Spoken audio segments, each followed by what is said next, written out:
So I'm a few minutes late. We're getting ready to head down to Louisiana and had a few things I had to do. Look, as we head into Labor Day weekend, we have more evidence of the progress of our economy from last year's economic calamity. Today, we learned the economy created 235,000 new jobs in August, and the unemployment rate fell to 5.2%, the lowest it has been in 18 months. But despite the impact of the Delta variant, and I'll talk a little more about that in a minute, what we're seeing is an economic recovery that's durable and strong. The Biden plan is working. We're getting results. America is on the move again, and today's revision of previous month's job gains, with the revision of the July numbers, this report means that we have been adding an average of 750,000 jobs per month on average during the past 3 months. And in the 3 months before I became president, well, we were adding 60,000 jobs a month. Total job creation in the first 7 months of my administration is nearly double any prior first-year president. While I know some wanted to see a larger number today, and so did I, what we've seen this year is a continued growth, month after month, in job creation. It's not just that I've added more jobs than any first-year president, in the first year of any president. It's that we've added jobs in every single one of my first 7 job reports, and wages are going up. Some more jobs, some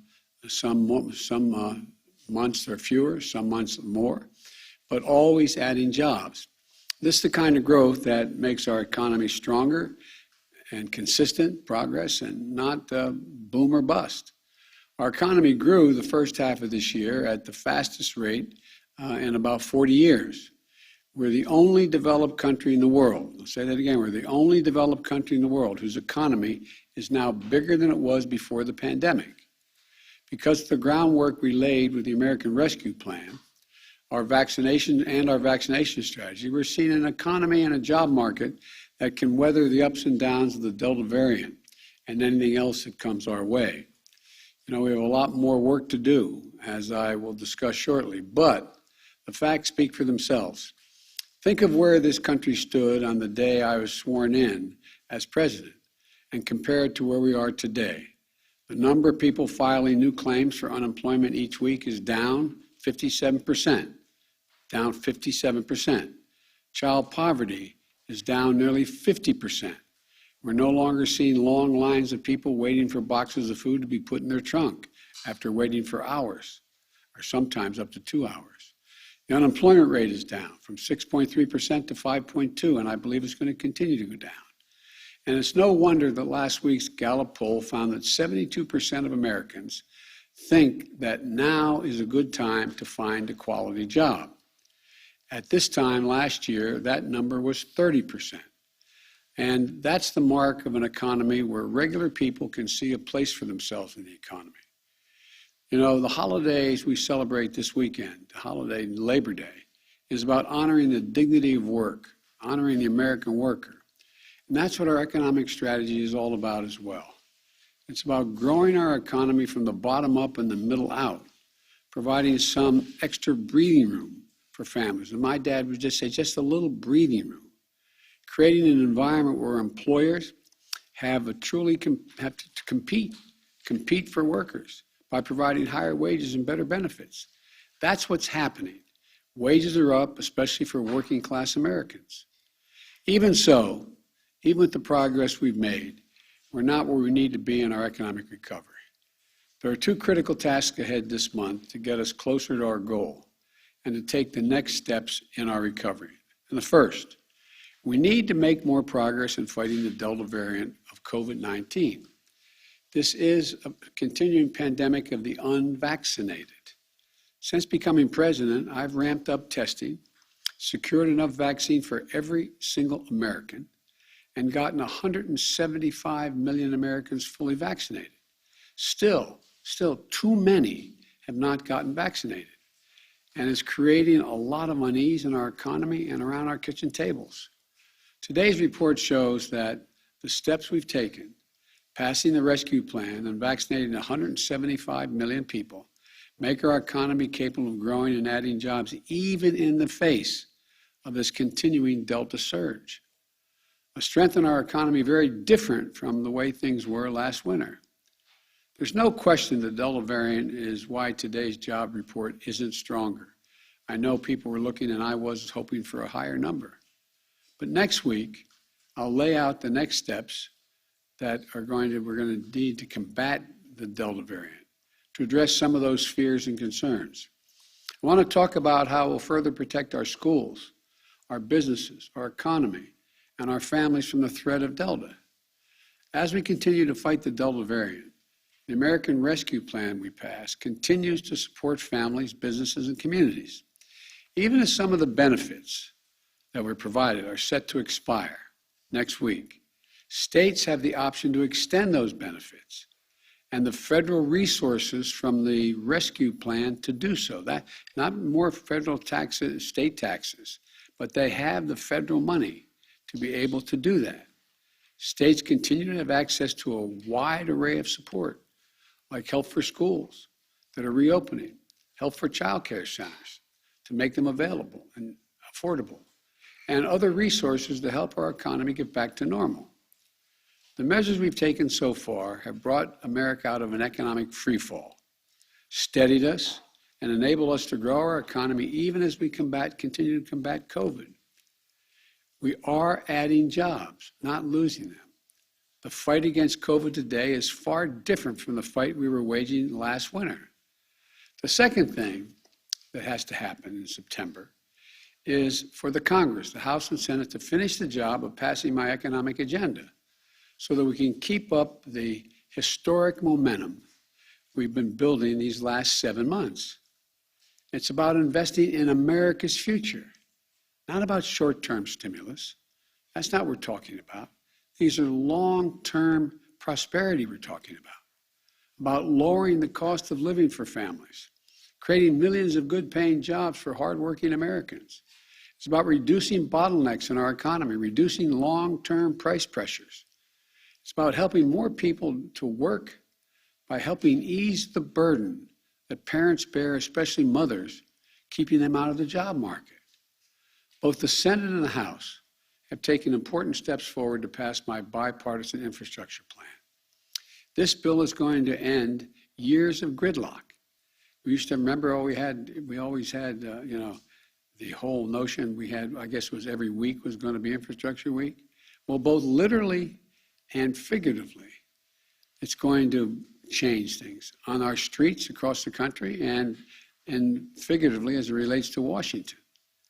We're going to create millions of good-paying jobs. We're going to ease inflationary pressure and allow us to win the competition of the 21st century in a global economy where the competition has become more intense. Look, it's historic investment in roads, in rail, in transit and bridges, in clean energy, in clean water, universal broadband. It's going to modernize our energy grid. You need not go any further than look what's happening across the country now in terms of the energy grid. It's about resilience. Make our roads and highways safer. Make us more resilient to the kinds of devastating impacts from extreme weather we're seeing in so many parts of the country. And look, this is about good paying jobs for ordinary people, blue collar workers, jobs at prevailing wage, not $15 an hour or 20 or 30, but for the carpenters and pipe fitters, plumbers, electrical workers, and so many other Americans. About 90% of the jobs we'll create with this plan won't require a college degree, but will fundamentally transform the lives of millions of people. It's going to transform America and propel us into the future, just as we did when we built the Transcontinental Railroad, when we electrified the country with the TVA. Look, at the same time, the House and Senate have to advance my Build Back Better agenda. That bill contains critical investments in child care to make it easier for families to be able to go to work and assure their child is being taken care of. In home care for seniors, the polling data shows among your generation, all of you out here, your greatest concern is caring for your elderly parent, even more than your child. It's about paid leave, allowing people with a new child or a sick spouse at home to take care of them without risking losing their paycheck. Not indefinitely, but for a time period they can actually make a difference. Universal pre-K and community college, making us significantly better educated and increasing our competitive edge globally, around the world, over time. And we'll combat climate change by building our clean energy future, creating, the experts point out, millions of jobs and building windmills and solar panels all around the country and transferring that energy, transmitting it to parts that don't have that capacity. We're going to bring down the cost of prescription drugs by allowing Medicare to finally be able to negotiate drug prices with producers. Look, and so much more. Here's the thing you need to know. We're going to deliver these investments without raising taxes 1 cent on anyone making less than $400,000 a year. How are we going to do that? We're going to do it by leveling the playing field, by just having a fair system where we ask the largest corporations and the wealthiest Americans to begin to pay their fair share, not more. They can still make millions of dollars. The super wealthy are still going to be able to have 3 homes. It's not going to affect anything. The fact of the matter is, though, it's about time they begin to pay their fair share.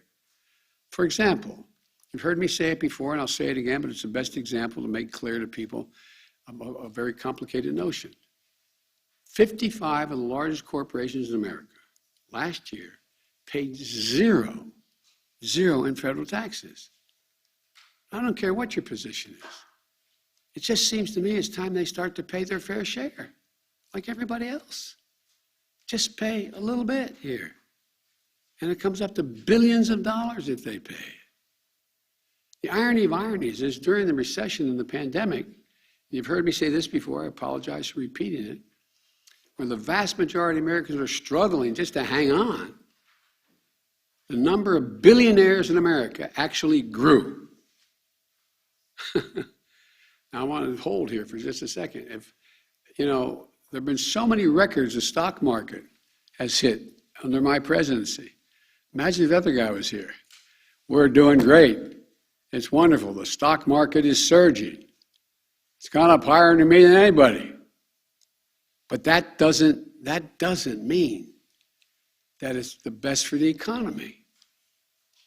Look, stock market has set 40 record highs just this year. They can afford to pay just a little bit more. But folks, right now, the House and Senate are working on my plan to generate a fair tax system and close loopholes that big corporations and super wealthy use to pay less. To give you one example, there's a group of experts, left, right, and center, who estimate that right now we lose more than $100 billion a year in tax revenue owed from the top 1% of taxpayers alone. Not because of low tax rates, but because the wealthy people aren't paying the taxes they owe. We're going to change that so that they pay taxes just like typical hardworking Americans do right now. We're going to use the money we collect from the tax cuts to give tax cuts to middle-class families, to make it easier to raise kids, to take care of your aging parents, and so much more. What's going on in Congress? Not a single Republican supports this plan. They support the bipartisan plan, but not this plan. Not one. And some big corporations are spending millions of dollars legitimately, they're lobbying, to try to escape their obligation to pay the taxes they owe, leaving working families to pay a larger share of the burden. Somebody's got to pay. And when those who can afford to pay aren't paying anywhere near their fair share, it means you all pay more. This has worked in the past with significant lobbying efforts, but I don't think it's going to work with me. For those big corporations that don't want things to change, my message is this. It's time for working families, the folks who built this country, to have their taxes cut. And those corporate interests doing everything they can to find allies in Congress to keep that from happening. Let me be, as the old expression goes, perfectly clear. I'm going to take them on. We're going to pass these measures. We're going to build an economy from the bottom up and the middle out, not from the top down.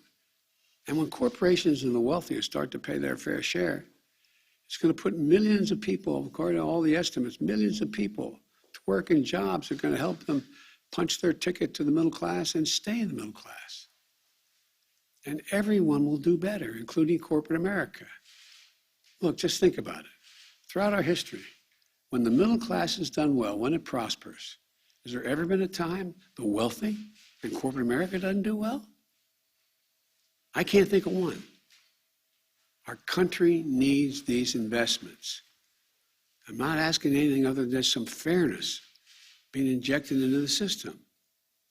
Like I said, to hold here, the fact is that, the very wealthy, well, they're still going to have 3 homes or 4 homes if they want.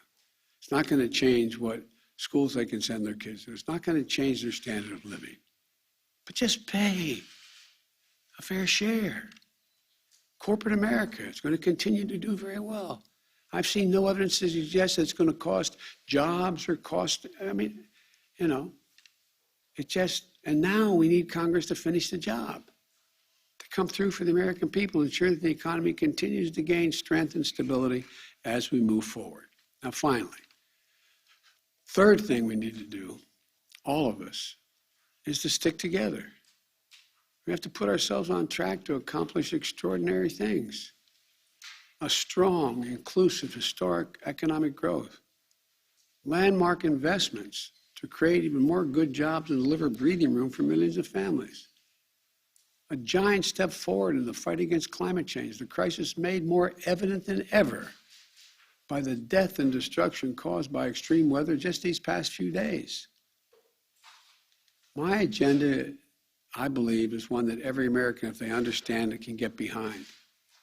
Because of the work we've all put in, not just here in Washington, but in communities across the country, every one of those goals is now within our reach. Coming together has always been part of the DNA of Americans. And if we can summon that instinct within us to unite, as one people, one nation, there's nothing beyond our capacity. So let's keep going. Let's stick together. Let's remember who we are. You've heard me say it time and again, we're the United States of America. And the rest of the world is looking to us. Just because we are the most prosperous nation in the world right now. We're growing. And there's a fairness to what we're doing. A fairness. We'll still have millionaires. We'll still have billionaires. We'll still have corporations that do incredibly well and CEOs that make a lot of money. But everybody has to start paying their fair share. Thank you very much. On abortion rights in Texas, sir? Pardon me? One question on abortion rights in Texas, sir. What would be your message to women in Texas, and what can your administration do to protect abortion rights on a federal level? I'm late for going down. I'm going to talk about these things from Louisiana, but I have been, continue to be, a strong supporter of Roe v. Wade. Number one. And the most pernicious thing about the Texas law, it sort of creates a vigilante system where people get rewards to go out to, anyway. And it just seems, I know this sounds ridiculous, almost un-American, what we're talking about. Not to debate about, I respect people who think that, who don't support Roe v. Wade. I respect their views. I respect them, those who believe life begins at the moment of conception and all. I respect that. Don't agree, but I respect that. I'm not going to impose that on people. But what I was told, and I must tell you, I am not certain. I was told that there are possibilities within the existing law to have the Justice Department look and see whether are there things that can be done that can limit the independent action of individuals in enforcing a federal system, a state law. I don't know enough to give you an answer yet. I've asked that to be checked. Thank you all very much. On the status of getting Americans out of Afghanistan.